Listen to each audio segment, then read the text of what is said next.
ಕುಟುಂಬ ದತ್ತಾಂಶದ ಮೂಲಕ ರಾಷ್ಟ್ರದ ಅತಿದೊಡ್ಡ ಜನಕಲ್ಯಾಣ ಕಾರ್ಯಕ್ರಮಗಳಾದ 5 ಗ್ಯಾರಂಟಿ ಯೋಜನೆಗಳನ್ನು ಕೇವಲ 3 ತಿಂಗಳಲ್ಲಿ 5 ಕೋಟಿಗೂ ಹೆಚ್ಚು ಫಲಾನುಭವಿಗಳಿಗೆ ತಲುಪಿಸಲು ಸಾಧ್ಯವಾಗಿದೆ. ಪ್ರಸಕ್ತ ಸಾಲಿನಲ್ಲಿ 36,000 ಕೋಟಿ ರೂಗಳಷ್ಟು ಬೃಹತ್ ಮೊತ್ತವನ್ನು ಅರ್ಹ ಫಲಾನುಭವಿಗಳ ಖಾತೆಗಳಿಗೆ ನೇರ ನಗದು ವರ್ಗಾವಣೆ ಮಾಡಲಾಗುತ್ತಿದೆ. ಈ ತಂತ್ರಾಂಶವನ್ನು ಇನ್ನಷ್ಟು ಬಲಪಡಿಸಲು ಆದ್ಯತೆ ನೀಡಲಾಗುವುದು. ವಿವಿಧ ಫಲಾನುಭವಿ ಆಧಾರಿತ ಸರ್ಕಾರಿ ಇಲಾಖೆಯ ಎಲ್ಲ ಸೇವೆಗಳನ್ನು ಡಿಜಿಟಲೀಕರಣಗೊಳಿಸಲಾಗುವುದು.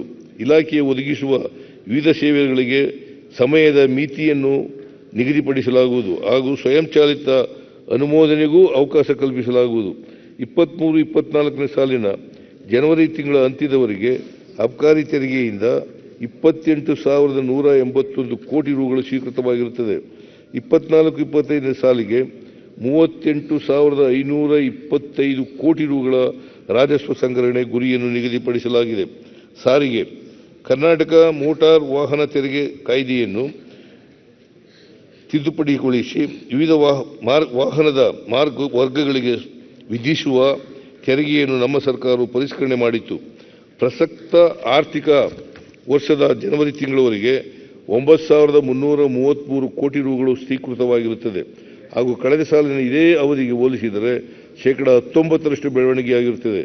24-25ನೇ ಸಾಲಿಗೆ ಸಾರಿಗೆ ಇಲಾಖೆಗೆ ಒಟ್ಟು 13,000 ಕೋಟಿ ರೂಗಳು ರಾಜಸ್ವ ಸಂಗ್ರಹಣೆ ಗುರಿಯನ್ನು ನಿಗದಿಪಡಿಸಲಾಗಿದೆ. ಗಣಿ ಮತ್ತು ಭೂವಿಜ್ಞಾನ 2023-24ನೇ ಆರ್ಥಿಕ ವರ್ಷದಲ್ಲಿ ಜನವರಿ ತಿಂಗಳ ಅಂತ್ಯದವರೆಗೆ ಗಣಿ ಮತ್ತು ಭೂವಿಜ್ಞಾನ ಇಲಾಖೆಯಿಂದ 5,658 ಕೋಟಿ ರೂಗಳು ಸ್ವೀಕೃತವಾಗಿರುತ್ತವೆ. ಕಳೆದ ಸಾಲಿಗೆ ಹೋಲಿಸಿದರೆ ಗಣಿಗಾರಿಕೆಯಿಂದ ಸ್ವೀಕೃತವಾದ ರಾಜಸ್ವದಲ್ಲಿ ಶೇಕಡಾ 22ರಷ್ಟು ಏರಿಕೆಯಾಗಿದೆ. 24-25ನೇ ಸಾಲಿಗೆ ಗಣಿ ಮತ್ತು ಭೂವಿಜ್ಞಾನ ಇಲಾಖೆಗೆ 9,000 ಕೋಟಿ ರೂಗಳ ರಾಜಸ್ವ ಸಂಗ್ರಹಣೆ ಗುರಿಯನ್ನು ನಿಗದಿಪಡಿಸಲಾಗಿದೆ. ಪರಿಷ್ಕೃತ ಅಂದಾಜು 23-24ನೇ ಪರಿಷ್ಕೃತ ಅಂದಾಜಿನಲ್ಲಿ ರಾಜ್ಯದ ಒಟ್ಟು ಜಮೆಗಳು 3,12,708 ಕೋಟಿ ರೂಗಳಾಗಿದೆ. ರಾಜ್ಯದ ರಾಜಸ್ವ ಸ್ವೀಕೃತಿಯು 2,26,780 ಕೋಟಿ ರೂಗಳಾಗಿದ್ದು, ಇದರಲ್ಲಿ ರಾಜ್ಯದ ಸ್ವಂತ ತೆರಿಗೆ ರಾಜಸ್ವವು 1,60,303 ಕೋಟಿ ರೂಗಳು, ತೆರಿಗೆಯೇತರ ಸ್ವೀಕೃತಿಗಳು 12,000 ಕೋಟಿ ರೂಗಳು ಹಾಗೂ ಕೇಂದ್ರ ಸರ್ಕಾರದಿಂದ 54,477 ಕೋಟಿ ರೂಗಳ ಸ್ವೀಕೃತಿಯನ್ನು ಒಳಗೊಂಡಿದೆ. 2023-24ರ ಪರಿಷ್ಕೃತ ಅಂದಾಜಿನಲ್ಲಿ ಒಟ್ಟು ವೆಚ್ಚ 3,17,836 ಕೋಟಿ ರೂಗಳೆಂದು ಅಂದಾಜಿಸಲಾಗಿದೆ. ಇದರಲ್ಲಿ ರಾಜಸ್ವ ವೆಚ್ಚ 2,40,731 ಕೋಟಿ ರೂಗಳು ಮತ್ತು ಬಂಡವಾಳ ವೆಚ್ಚ ಹಾಗೂ ಸಾಲ ಮರುಪಾವತಿ ಸೇರಿ 77,105 ಕೋಟಿ ರೂಗಳನ್ನು ಅಂದಾಜು ಮಾಡಲಾಗಿದೆ.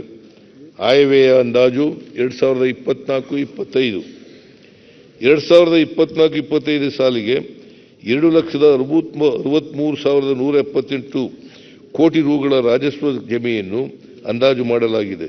ಇದರಲ್ಲಿ ರಾಜ್ಯದ ಸ್ವಂತ ತೆರಿಗೆಯಿಂದ 1,89,893 ಕೋಟಿ ರೂಗಳ ಸಂಗ್ರಹಣೆಯನ್ನು ಅಂದಾಜು ಮಾಡಲಾಗಿದೆ. ತೆರಿಗೆಯೇತರ ರಾಜಸ್ವಗಳಿಂದ 13,500 ಕೋಟಿ ರೂಗಳು ಸಂಗ್ರಹಿಸಬಹುದೆಂದು ನಿರೀಕ್ಷಿಸಲಾಗಿದೆ. ಕೇಂದ್ರ ಸರ್ಕಾರದಿಂದ 44,485 ಕೋಟಿ ರೂಗಳ ತೆರಿಗೆ ಪಾಲು ಹಾಗೂ 15,300 ಕೋಟಿ ರೂಗಳ ಸಹಾಯಾನುದಾನ ಸ್ವೀಕೃತಿಯಾಗಲಿದೆ ಎಂದು ಅಂದಾಜಿಸಲಾಗಿದೆ. ಈ ರಾಜಸ್ವ ಜಮೆಗಳಿಗೆ ಪೂರಕವಾಗಿ 1,05,246 ಕೋಟಿ ರೂಗಳ ಸಾಲ,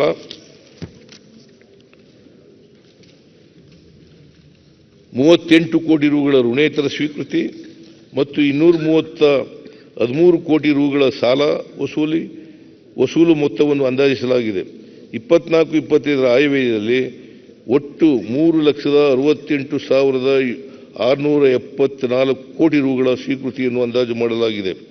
2024-25ನೇ ಸಾಲಿನಲ್ಲಿ ಒಟ್ಟು 2,90,531 ಕೋಟಿ ರೂಗಳ ರಾಜಸ್ವ ವೆಚ್ಚ,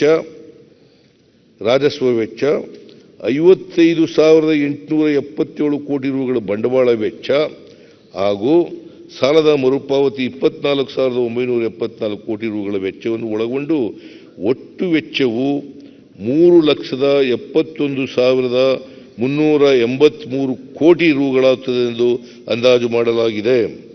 2024-25ರಲ್ಲಿ ರಾಜಸ್ವ ಕೊರತೆ 27,354 ಕೋಟಿ ರುಗಳೆಂದು ಅಂದಾಜು ಮಾಡಲಾಗಿದೆ. ವಿತ್ತೀಯ ಕೊರತೆ 82,981 ಕೋಟಿ ರುಗಳೆಂದು ಅಂದಾಜು ಮಾಡಲಾಗಿದ್ದು, ರಾಜ್ಯದ GSDPಯ ಶೇಕಡಾ 2.95ರಷ್ಟಿದೆ. ರಾಜ್ಯದ ಒಟ್ಟು ಹೊಣೆಗಾರಿಕೆಯು 2024-25ರ ಅಂತ್ಯಕ್ಕೆ 6,65,095 ಕೋಟಿ ರುಗಳು ಎಂದು ಅಂದಾಜಿಸಲಾಗಿದ್ದು, GSDPಯ ಶೇಕಡಾ 23.68ರಷ್ಟು ತಲುಪಲಿದೆ ಎಂದು ಅಂದಾಜಿಸಲಾಗಿದೆ. 2024-25ರ ರಾಜ್ಯದ ವಿತ್ತೀಯ ಕೊರತೆ ಹಾಗೂ ಒಟ್ಟು ಹೊಣೆಗಾರಿಕೆಯನ್ನು ಕರ್ನಾಟಕ ವಿತ್ತೀಯ ಹೊಣೆಗಾರಿಕೆ ಅಧಿನಿಯಮ 2002ರಲ್ಲಿ ನಿಗದಿಪಡಿಸಿರುವ ಮಿತಿಯೊಳಗೆ ಅಂದಾಜು ಮಾಡುವ ಮೂಲಕ ವಿತ್ತೀಯ ಶಿಸ್ತನ್ನು ಪಾಲನೆ ಮಾಡಲಾಗಿರುತ್ತದೆ.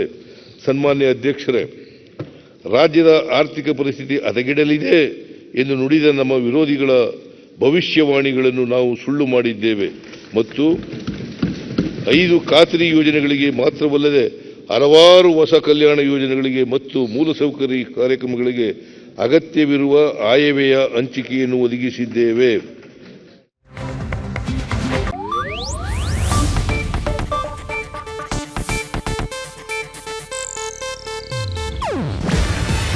ಇದು ಏಷ್ಯಾನೆಟ್ ನ್ಯೂಸ್ ನೆಟ್ವರ್ಕ್ ಪ್ರಸ್ತುತಿ. ನೀವು ನೋಡ್ತಿದ್ದೀರಾ ಏಷ್ಯಾನೆಟ್ ಸುವರ್ಣ ನ್ಯೂಸ್.